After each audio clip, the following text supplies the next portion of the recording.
Welcome to Super Connections. I am your host, Jennifer K. Hill, helping you with the golden triangle of connection, where you will super connect to yourself, others, and your purpose. Join me each week as I will share from some of my favorite tips and tools for super connecting, and I'll bring in some of my favorite friends and thought leaders to help support you on your journey to super connecting to the life of your dreams. Hello, Super Connections tribe. It's great to have you back here for episode 12 of Super Connections, where we help you to more deeply connect to yourself, others, and your purpose. Today, we have a very special guest who I had the privilege and honor of hearing speak in a mastermind that I'm a part of. And right away I said, we got to get this guy, Victor Cho, on the show. He had such deep wisdom. So in this short little 15 to 20 minute episode, we're going to give you some tidbits and insights about the interaction and the entwining of AI and human connection and how these two things go together and some of the pitfalls we might need to keep our eyes open for. So we have joining us today Victor Cho, who is an incredible, passionate consumer advocate and is the CEO of Emovid, the world's first authentic multimodal communication platform built for business. Before that, he was the CEO of Evite, and Victor has won numerous awards for his work, including being named the Internet Person of the Year by the Internet Marketing Association. And I just found out he is an Italian knight. What did we say it's called, Victor? It's a cavalier. He is a cavalier. So he is receiving knighthood from the Royal House of Savoy for his philanthropic efforts. And he is also creator of the fourth stakeholder framework on improving stakeholder capitalism. Victor, I'm so happy our paths crossed, and thank you so much for being here with us today. Oh, Jennifer, such a pleasure. It was such a treat chatting with your crew and then also having our discussion. So I can't wait to have this one. Yeah, so let's talk about what you're doing. It's Emovid, and I think I was mispronouncing it. Say it again. Yeah, Emovid or Emovid. It's like think of emojis, but with vid at the end because we have a video at our core. That's Beautiful. right. So you left Evite, you've now created Emovid, and you actually did a demo of it for us. And that's what really compelled me to want to have you on the show for a discussion of what does the future hold for us, Victor, in terms of AI and human connection. Is there space? Can we still create deep, meaningful connections with ourselves and others? And how do you see that integrating or perhaps even expanding our capacities to work with AI? Do you see it? So many people are doom scrolling fear, like AI is going to take over the world. And I'm optimistic. I want to say that maybe there's a possibility where AI can help us to be even more deeply connected. And I got a sense of that when I saw your demo for Emovid. Yeah, that's exactly right. I believe every business leader at a high level, I think, is driven. I hope is driven by something deeper than just make a business to make some money. And for me, this issue of what is the impact of technology on our lives, and in particular at this moment in time, right? How do we as human beings continue to interact and have vibrant interaction in a world of AI it's foundational to what we're doing. So one simple way I like to think about the world, to answer your question directly, is if you take a line for any business or even in your personal world and draw a line through it, and on one side put things that are relationship driven, and on the other side put things that are transactional, you can get a very simple picture of where the world is headed. And let's just take a business. If you're running a business, you have teams, you have customers, you drive this relationship versus transactional line. There are a whole bunch of things that sit on the transactional side that AI is going to do an amazing job of making more efficient and probably getting rid of the human element today, which can be very inefficient. And these are probably good things for your business because it will drive cost savings. It will drive efficiency. It'll probably drive a better customer experience for your customers or your partners, your investors, whatever that line is. But it's clear to me there has to be a relationship side to that line. It's going to be a different line for sure. But that relationship side, yeah, I agree with you. I'm both pessimistic and optimistic. I'm optimistic because I think AI can enhance that relationship side if we use it appropriately. But that really is the essence of why we're doing Emovid, because those words are important. Like you have to do it with the right mindset. We have to build the technology in the right way, or we run the risk of pushing everything to the other side, right? Of literally having a world where agent bots are having all of our business discussions for us. And we're sitting there just saying, oh, what do I do? Maybe nothing. Maybe I'm not needed in this world. Yeah, that's the world we want to avoid. Yeah, so how do we begin to think about this? I remember even in the talk that you gave for us for the mastermind group, the Epic Fit Network, you were talking a little bit about what was it called? Secondhand effects. There was a really good. Yeah. Yeah, second order effect. So I take a kind of one step up in terms of as a business leader, as a CEO. So I've been a CEO of multiple business lines. I think the hardest thing you have to do as a CEO is to balance what are called stakeholders, right? What are the entities that you're either interacting with your business or managing directly? So customers are a stakeholder, right? Of course, you're building a business to serve them. Your employees are a stakeholder, right? They provide the energy to actually make the business run. Your shareholders are, of course, a stakeholder. And I have this firm belief that society is also a stakeholder, right? You're not building a business in a vacuum. You are building a business that operates within the world. Like your business is a citizen, needs to be a citizen. And so this idea of stakeholder balance and trading off across them is difficult, right? When you have to make a financial decision to do the right thing for your employees, right? That's an example of a trade-off. In terms of technology and the second order effects, the product that you're building, the business itself often will have trade-offs with society. And these are, I refer to these as the second order impacts.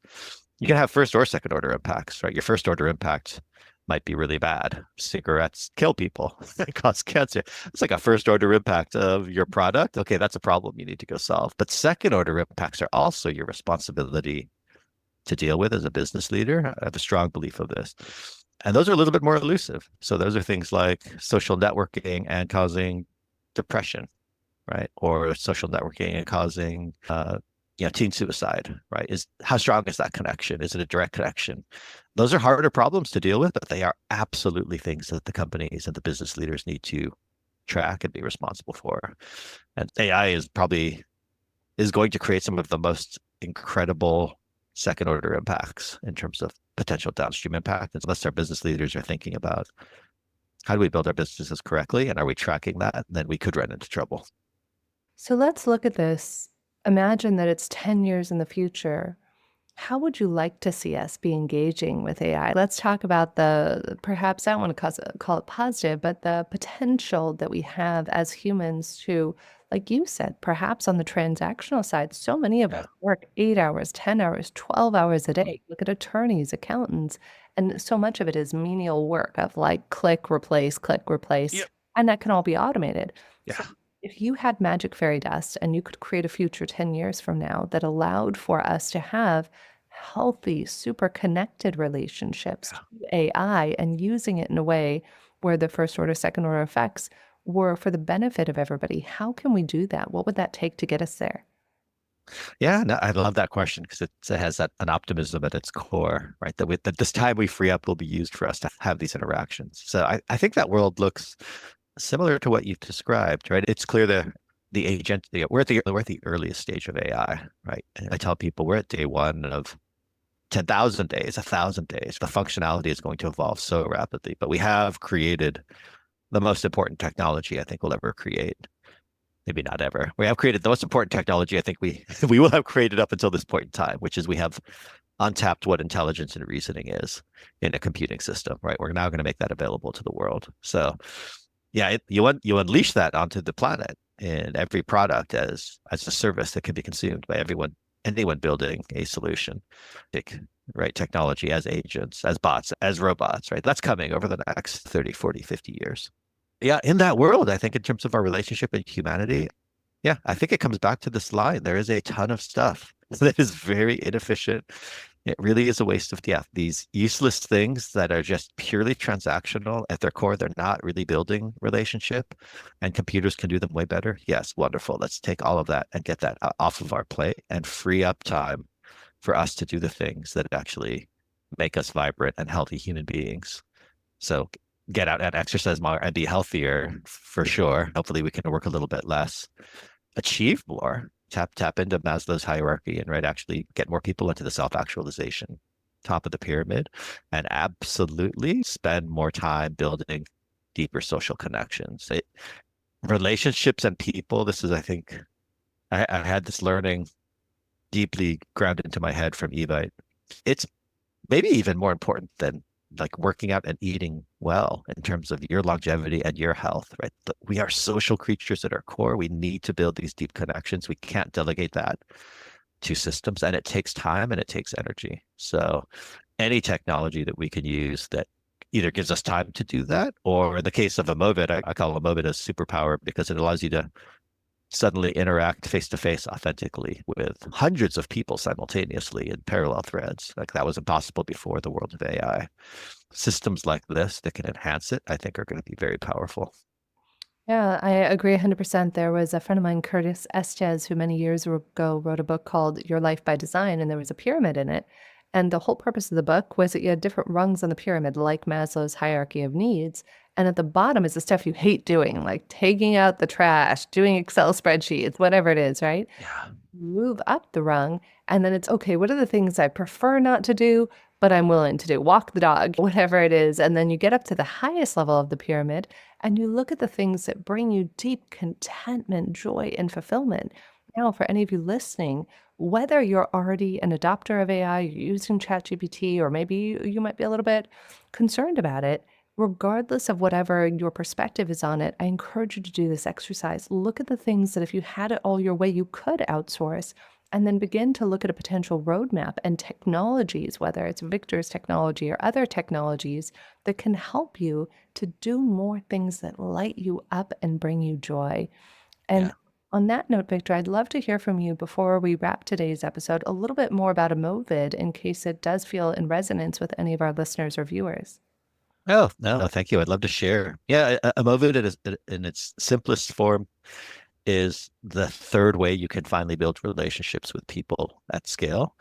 So it's actually very simple. If you think about, and we're a business focused product, but in business, there's only two ways today for you to build relationships, deep relationships.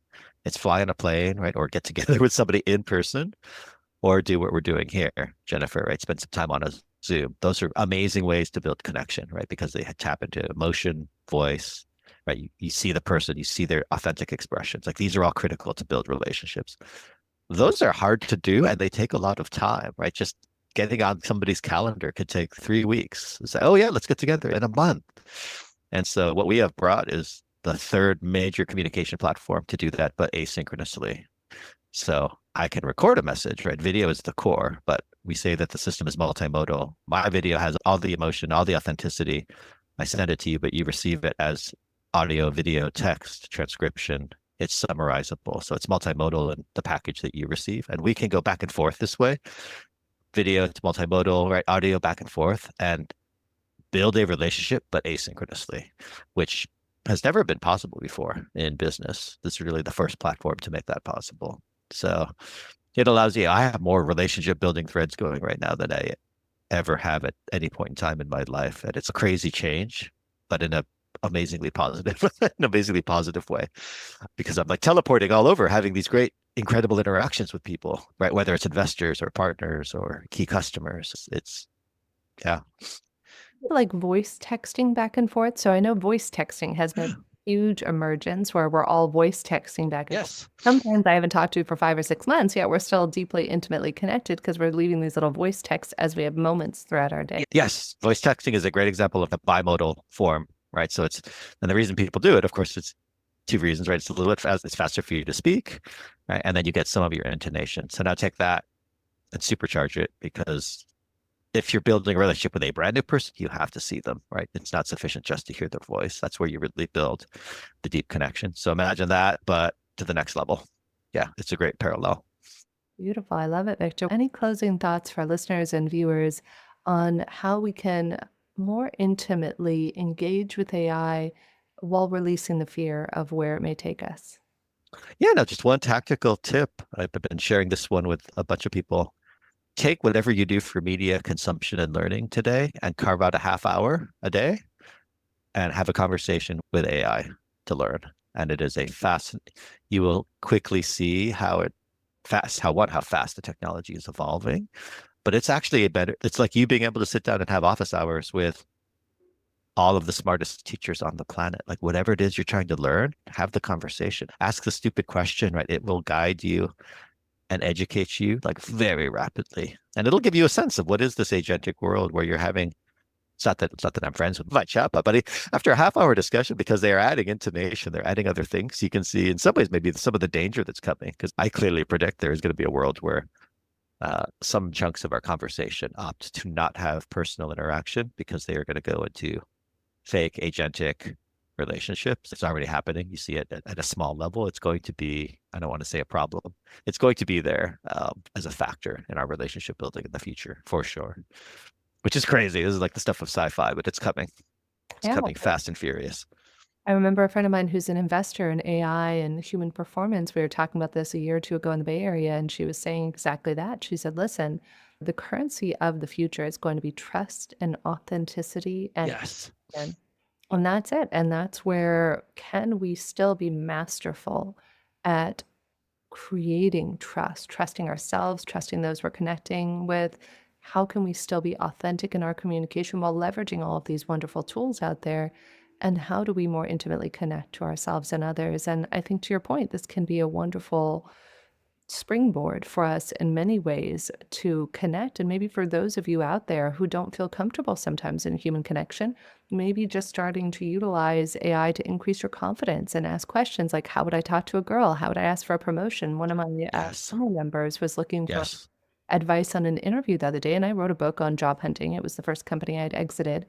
And I literally told this family member, I said, go get on AI and have it role play with you in the interview and see how your answers are going, ask it for advice.